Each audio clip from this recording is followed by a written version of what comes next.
11 pulis sa bayan ng Victoria sa Laguna ang sinibak sa pwesto habang iniimbestigahan ang kasong pagpatay sa 2 lalaki na kanila raw utusan. Nakatutok si Marisol Abduraman. Katarungan lang po sa anak ko. Yun lang naman po, Justisya. Sana po magawan po ng paraan. Maawa ho sila sa amin. Kami ho isang kahagisang tuka. Hindi may paliwanag ang dalamhati ng magulang ng menor de edad na itatago natin sa pangalang Joey.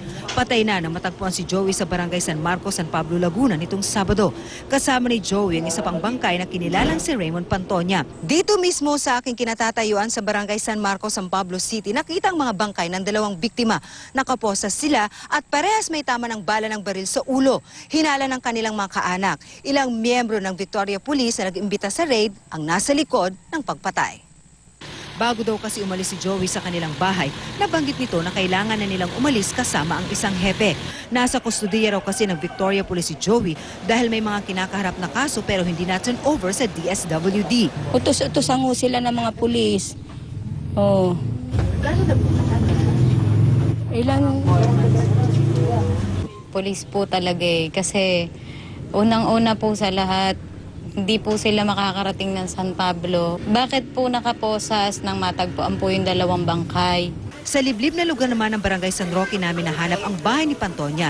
Nagsabi rin daw itong may lakad kasama ang mga pulis. Ngayon tumawag sa kanya. Albo, dahil may lakad, umuwi ka na.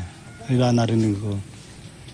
Pero sabi ng 2 babae, pulis ang tumawag. Utusan o runner daw ng pulis sina Joey at Raymond. Nakulong na daw yata at saka may records na rin. Okay. No? Yung minor ba? Na tapos naging kaibigan na lang sila. No, hindi naman kinulong yung minor.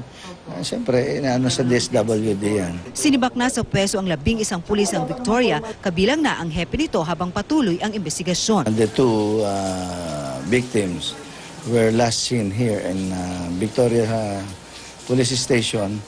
Isinailalim ang mga pulis sa paraffin test at sa ballistic test naman ang kanilang mga baril.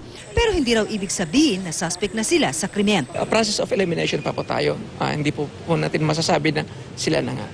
Tiniyak naman ng San Pablo Police na kahit kabaro nila ang mga posibleng suspect, walang whitewash sa investigasyon. Mula rito sa San Pablo, Laguna, Marisol Abduraman, nakatuto 24 oras.